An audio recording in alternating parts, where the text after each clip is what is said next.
Danny Sheehan says 2 spots on the UAP review board are being left open for experiencers. We've got that and a lot more to talk about today, so get in here. This is Jack with Cosmic Road. I talk about UFOs and the paranormal. Please hit like and subscribe and let me know what you think in the comments below. Oh, and of course the hat is because I've hit 10,000 subscribers. So thank you all for joining the Cosmic Road and putting up with all my imperfections. I really appreciate it. And yeah, let's make it 20,000, guys. Let's make it 20,000. I love it, guys. It's awesome. Thank you so much. All right, let's get right into it. So yeah, here's what Danny had to say. And you're not going to get Congress to specifically designate one of those seats as a seat for the experiencers. Well, I have to think that maybe the fact that they've been left open-ended is an invitation in a sense, because obviously they can't designate it. No, that's right. And so that's that I've always been aware of the fact that those 2 seats are available for experiencers, and so that's we would take that into account as the New Paradigm Institute. That's awesome. I love it. We could actually get some experiencers on the review board in Congress. That's amazing. Of course, to get that, we would probably need a more robust version of the Schumer-Rounds Amendment passed, but it seems like that may be on the table, so fingers crossed. And are there hybrids among us? Well, they've got some thoughts on this too. And you're right now, and circling back to that board, I don't know anyone in that who is a hybrid, actually a hybrid, who could sit on that board, largely because of 2 reasons. They are unbelievably, they have a great deal of difficulty. They're like autistics on steroids. They can't even bear to look at you. They also can't speak. They use fluent telepathy, and that's not going to work it's not going to work. And they're not pleasant. They're very cranky, and their thought processes are radically different from ours. They don't think the way we do, and I will eventually do this, give a very detailed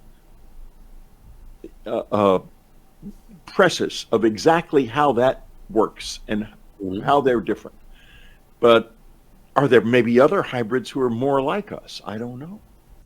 Okay, so there you go. Thoughts about hybrids, maybe, or experiencers anyway, possibly being on the review board. And maybe we don't want those cranky hybrids, as Willie Strieber says, on the review board. But that sure would be interesting, wouldn't it? But, we'll see what happens. I'm not getting my hopes too high on any of this. But I do expect more hearings in Congress. Hopefully, we'll get that with the whistleblowers coming forward. We'll get maybe field hearings, potentially on site at some of these places where they are reverse engineering UFOs. Of course, it'll probably be on the lawn. They're probably not going to be standing in front of an ARV or a UFO. But hey, we'll see, guys. We will see. Meanwhile, we've got a couple of tweets from Lou Elizondo. Replying to Representative Eric Burleson, who says, "Happy Saturday. Today is a great day for UAP disclosure. Who's with me?" Well, Lou yesterday said, "We are all on board, sir. Let's go." But Kurt, with Theories of Everything, has some more sobering words. It looks like he may be taking a break from the UFO topic. Now, I've posted his comments on this before, but he has gone through the trouble of posting this snippet again on Twitter, really seeming to reinforce the idea that he's taking a break from this.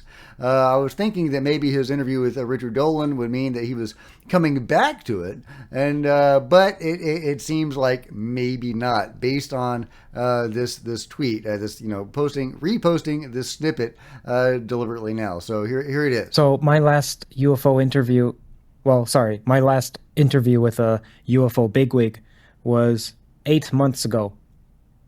And in part, the reason for the lack of frequency with this topic is because I've backed away. I've backed away. Why? Because I'm disappointed and I'm dismayed.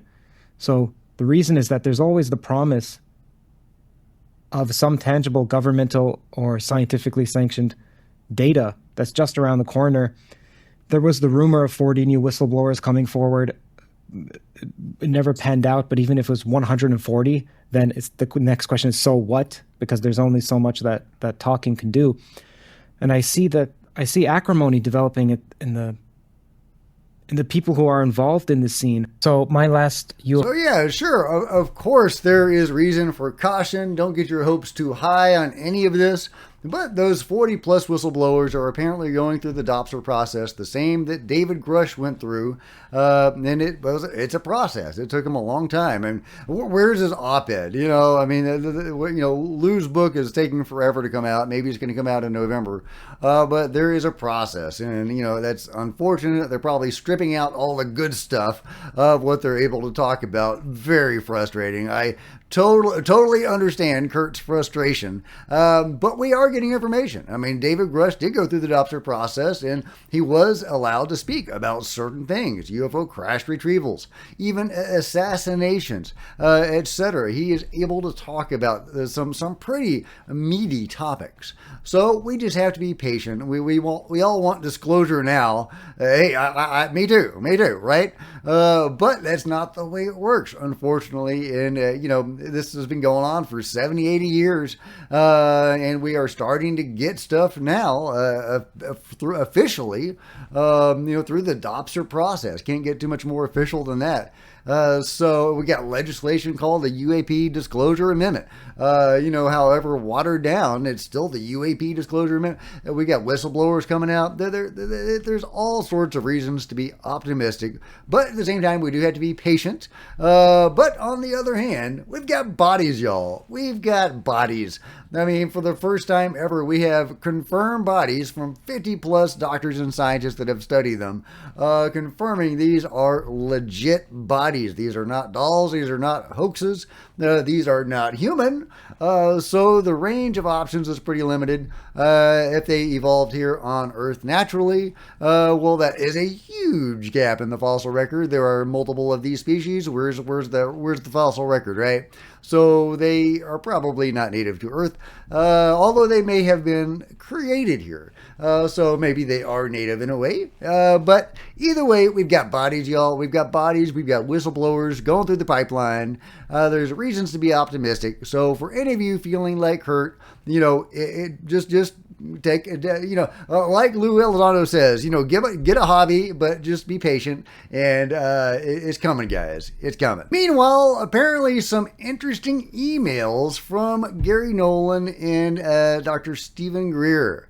This is released by Jay Anderson from Project Unity. The U.S. Department of Defense awarded Gary Nolan with a $3 million grant not long after he joined Stephen Greer in analyzing the Atacama humanoid. Greer says that by the time it came to the genetic tests, Gary had been told to say it was a deformed human.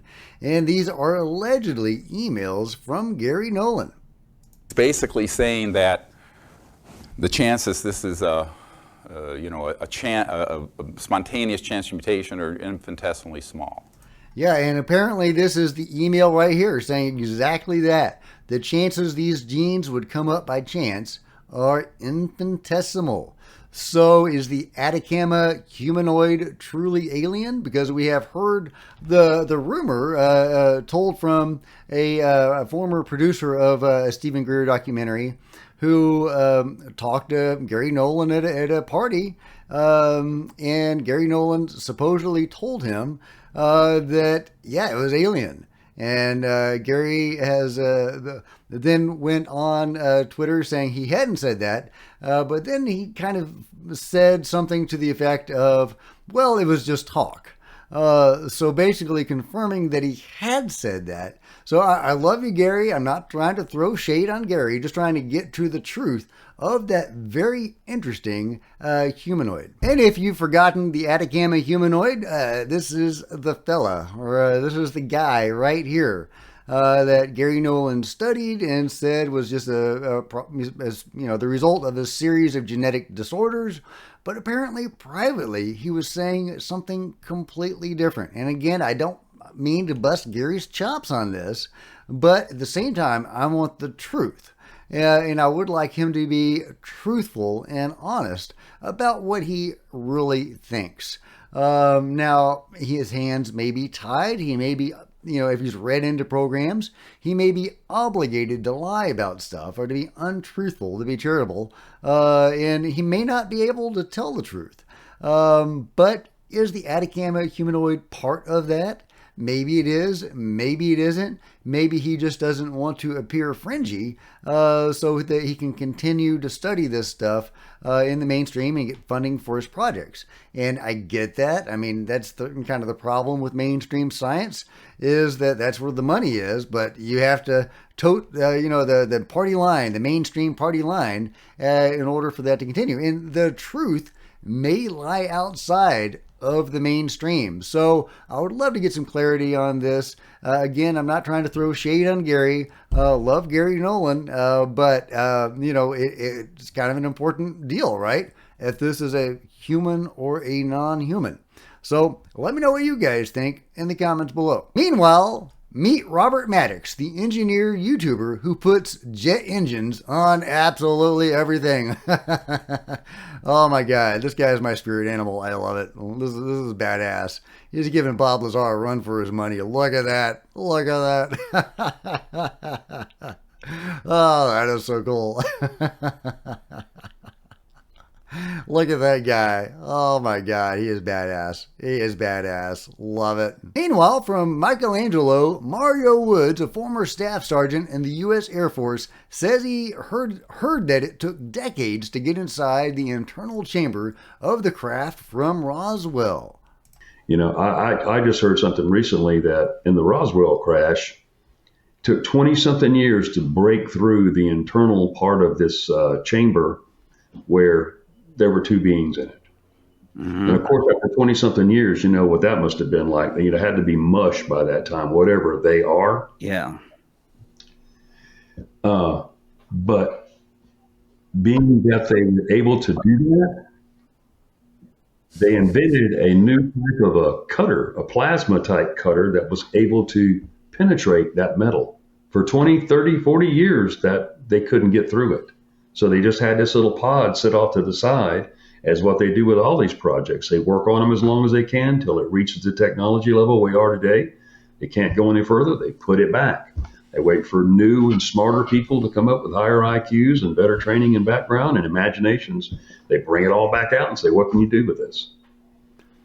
And that is a common narrative in the UFO crash retrieval business, is that, they try to tinker with it, and they try to reverse engineer it and understand it, and they hit a ceiling and they can't go any further, and they shelve it for a while, and then a few years later they have some new idea or new science or new technology, and they come back at it again. And I've always tried to reconcile that with the whole ARV thing.